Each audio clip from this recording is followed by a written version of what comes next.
eerste voorstelling van ons interessante 2 jaar, soos ek gehoor het hulle geloop. 2 jaar het hulle klasse bygewoon en vanoggend kom dit alles by mekaar. En die woord vanoggend in hierdie konteks dan as tema faithful suffering has always been part of the calling for God's people. Graag daaroor 'n bietjie praat. 2 jaar is 'n lang tyd, sê baie van ons kerkgesante. Hulle kla baie keer oor hoekom moet ons hierdie 2 jaar loop, ander kerke loop 9 maande, 10 maande, maar ons doen 2 jaar. Maar wanneer hulle aan die einde van hierdie 2 jaar kom, besef hulle dat eintlik is die tyd te min.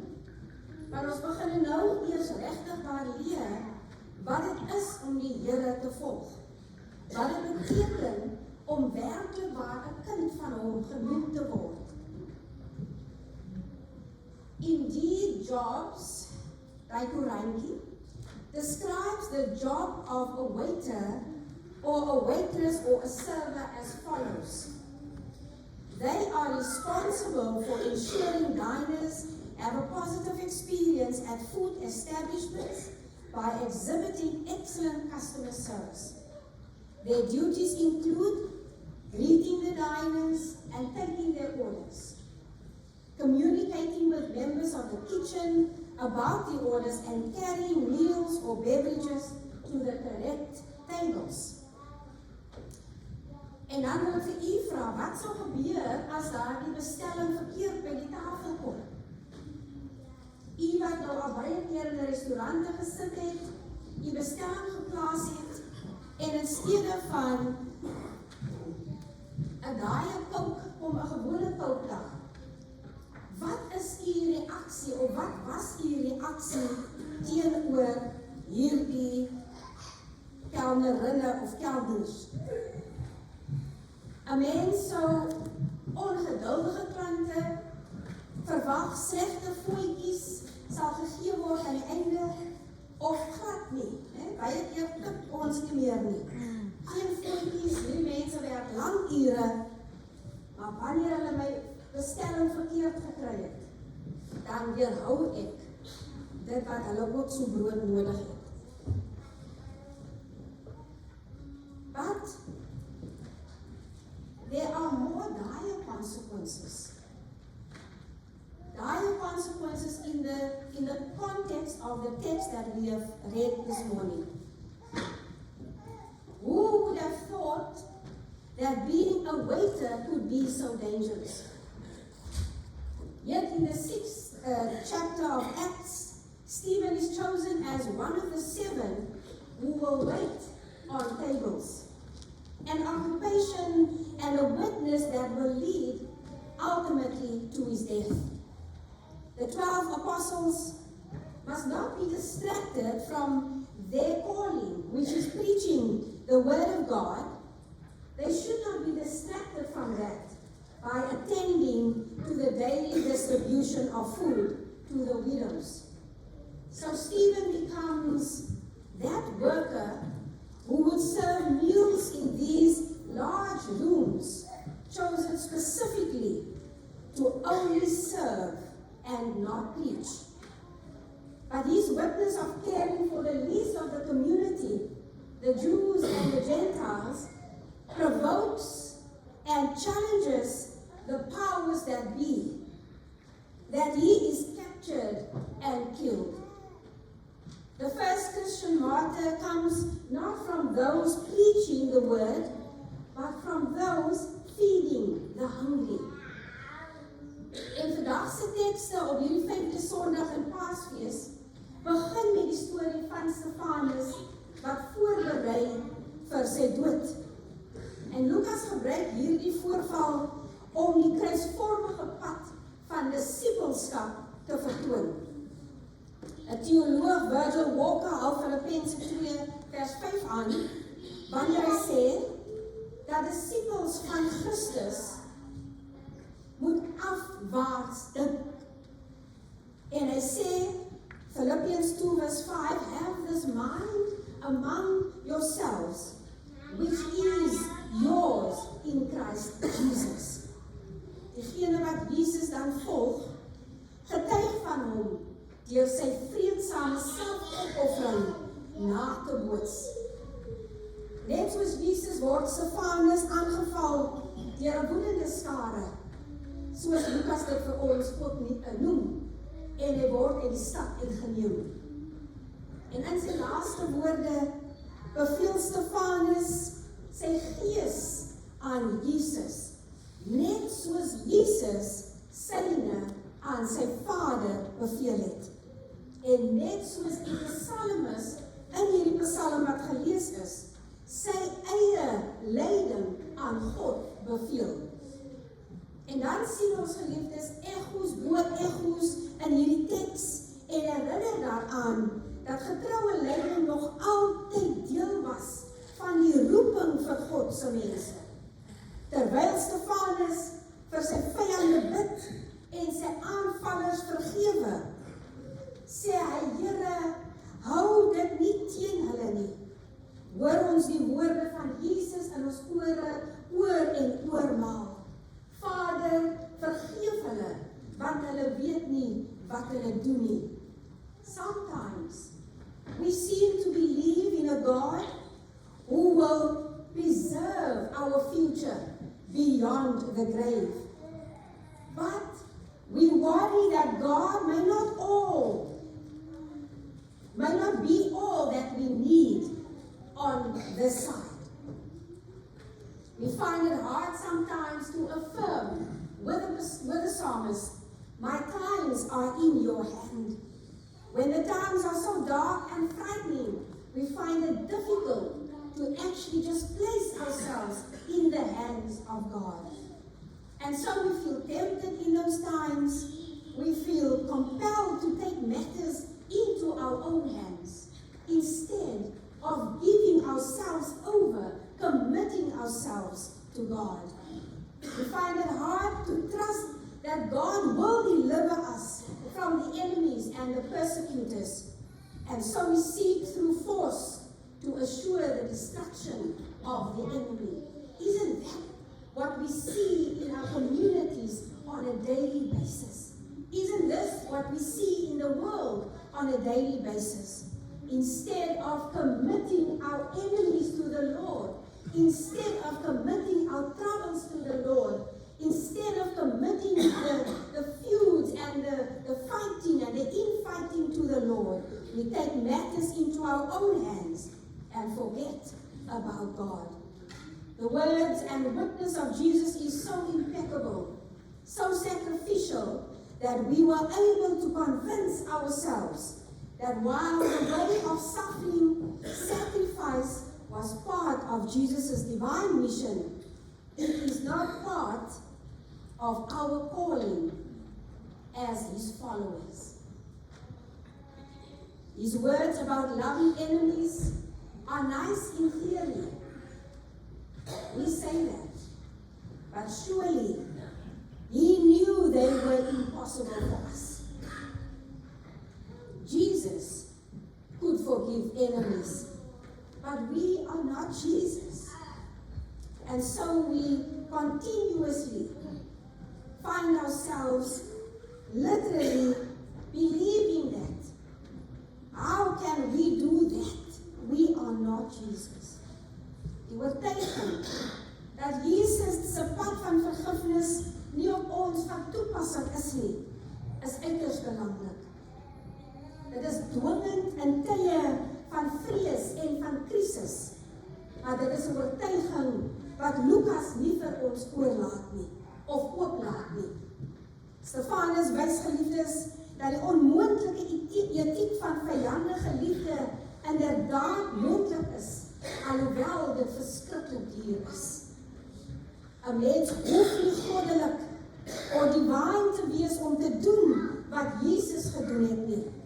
Want Jesus het gesê, wie in my glo, sal ook die werke doen wat ek doen.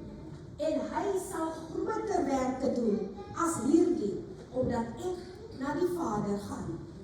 So in the simple act of feeding the widow, Stephen does the works of Jesus.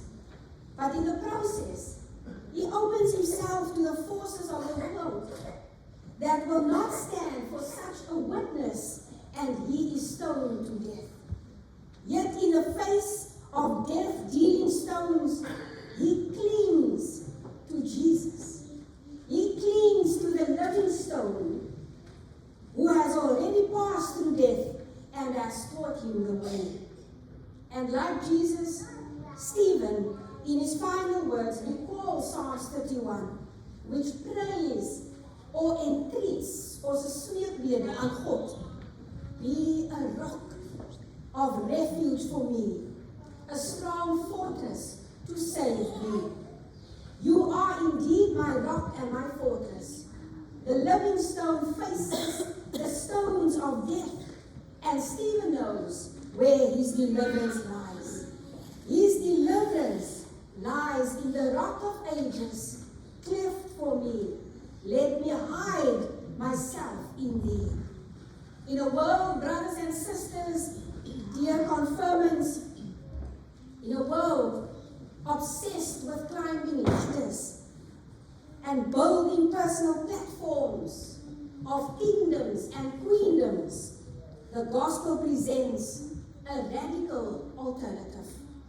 The gospel is never equal to the world.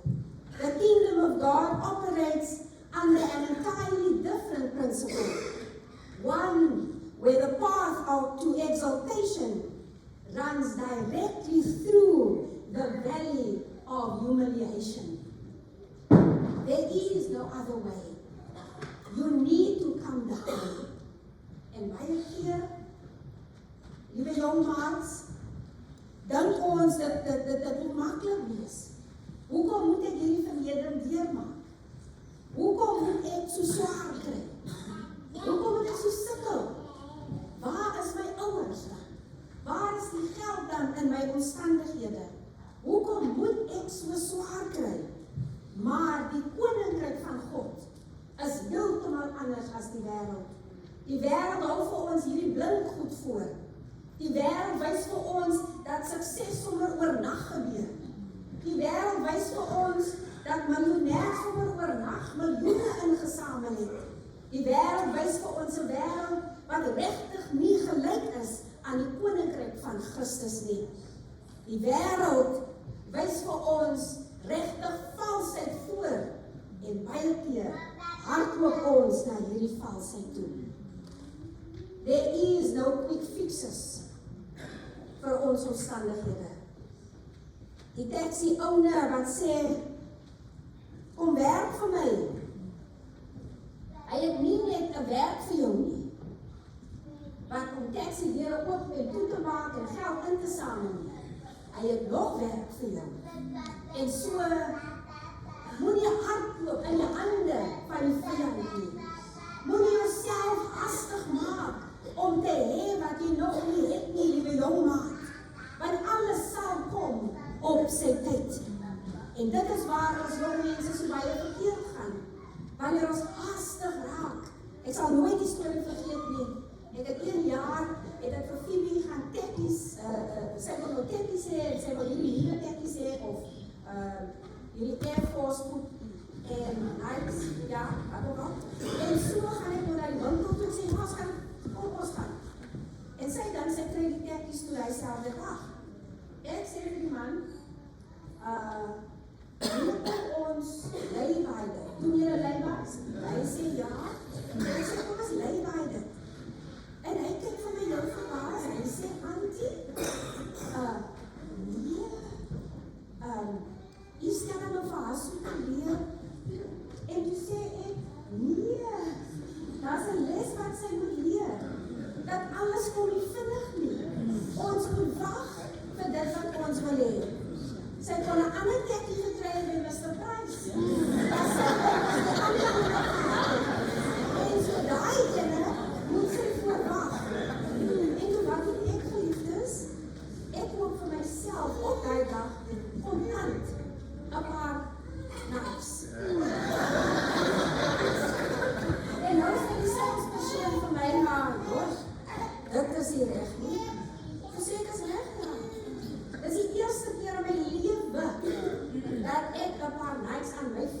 gekry. Geliefdes, ek het al 2 kinders. Ek is 'n onderwyser in Mitchells Plain. Ek werk alreeds. En vir die eerste keer gee ek daai oor die R1000 uit vir skoene aan my voete. Die les hierin is, ons moet wag. Daar's 'n tyd vir alles, sê die woord van die Here. Daar's 'n tyd om te wag en 'n tyd om te hê. Daar's 'n tyd om te leer en geduldig te wees met die katekisasieproses en die jare van katekisasie lees. En dan is daar 'n tyd wanneer ek 'n volle lidmaat is en besluit, gaan ek vandag kerk toe of gaan ek nie kerk toe nie? En ons hoop natuurlik dat wanneer jy daai vraag vir jouself vra, dat jy sê, natuurlik gaan ek kerk toe, want ek gaan nie kerk toe vir die mens nie. Ek gaan kerk toe omdat die Here Jesus in my Heer van my lewe is. So, geliefdes, vra die kinders my toe by die skool, want ons gaan 'n tekkies moes dra, Mitchells Plain, daar op die gravel, en ek hierdie tekkies aan, en die kinders sê, wow, man, geliefdes, ek het nie verstaan wat die tekkie beteken nie. En agterna toe besef ek, maar dit is nog een van die nuutste tekkies wat toe in die nights beskikbaar is. En wat doen ek toe? Gaan ek huis toe en ek gee die tekkie vir my kind. Want dit is nie wie ek is nie. Ek is nie iemand wat goed, wat mense moet nie aangetrokken tot my wees oor my tekkie nie. Liewe jong maats, kies julle vriende goed. Kies julle mense rondom julle wys. Moenie haastig raak met goeie vriende nie. Julle die wêreld se tyd nog voor julle om goeie mense in jou kringie te kies. Every kingdom in history has been built by men climbing their way to power. But the kingdom of God was built by a king who descended, a king who came down from heaven's throne to a borrowed tomb. Jesus did not claw his way to the top. He stooped low, took on flesh, and obeyed to the point of death. And this is what we are asking of you today. We are asking you to obey our Lord, to be faithful in faith, to not be hasty, to go sit where the popular people are. En dit is ons vreeslike ding, om gewild te wees, en 'n mens voel uit by tye, en jy word een kant toe geskuif. Moenie bang wees daarvoor nie. Al sit jy op 'n rots alleen by die skool, weet dat jy, jou kop is reg aangeskroef. Ons kultuur vier onafhanklikheid of independence, autonomie of autonomy as die hoogste of beste eienskap waaroor iemand beskik. Wees getrou aan jouself. Be true to yourself. Breek vry van alle beperkings. Niemand het die reg om vir jou te sê wie jy is of hoe jy moet lewe nie. Jy hoor die sirene geliefdes van die polisie en die ambulans. Dis hard. Dis indringend. Ons weet hulle is op pad. Ons almal wil weet wat gaan nou aan. Want almal weet hulle kom aan. En so word hierdie kultuur van onafhanklikheid 'n lied van sirenes. 'n lied van sirenes vir die mens. 'n lied van selfbeskikking of die eie ek. Wat elke hoek van die moderne lewe deurdring. Van ons vermaak, ons entertainment, tot die politiek, van ons klaskamers tot ons korporatiewe raadsale of boardrooms. But scripture offers a completely different and a radical vision. True dignity is found not in the rejection of divine authority, but in the joyful submission to it. The freest person is the one who is most fully bound to Christ. Faithful suffering has always been part of the calling of God's people. No one said following Jesus would be easy. Stephen was chosen to wait on the widows, a job he adored, a job he found not to be beneath him. how young people don't want to work. They don't want to work because I cannot be a cleaner. I cannot be a petrol attendant. I cannot work behind the till at Pick n Pay. And so when we see other color of people entering those job spaces, then we want to say, these jobs are only for them. We will never get there. But have we tried? And Stephen is teaching us something. When he was chosen to wait on the widows, he took it. He made it his ministry, his calling. And that job was not beneath him. The Bible is full of stories about and commands concerning widows. God cares for the widows and calls his people to do the same.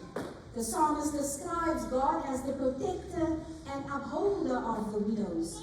He is the God who sent his prophet to a penniless widow and raised a destitute widow's son.